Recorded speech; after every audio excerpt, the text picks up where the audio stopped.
Mgonjwa wa kisukari, umechoka kutumia dawa maisha yako yote? Hebu nisikilize kwa umakini. Kuna kitu ambacho wagonjwa wengi wa kisukari wanakuwa hawakifahamu.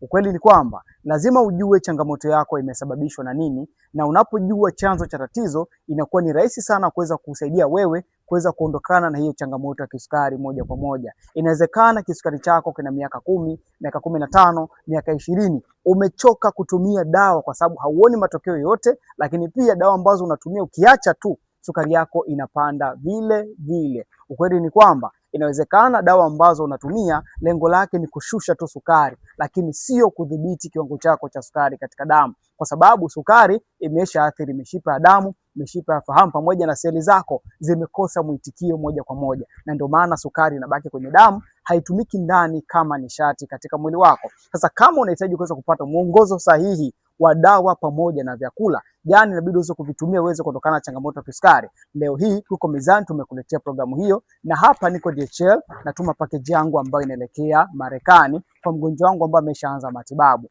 Ikiwa ni wewe unasumbuka changamoto za kisukari, unahitaji ufafanuzi, unahitaji mwongozo sahihi, unahitaji mtu ambaye atakuguide kuweza kuondokana na changamoto ya kisukari ama kuidhibiti moja kwa moja, hebu tafute leo hii Gluco Mezani kupitia namba ambayo iko bio ili tuweze kuanza matibabu. Ukianza tiba mapema.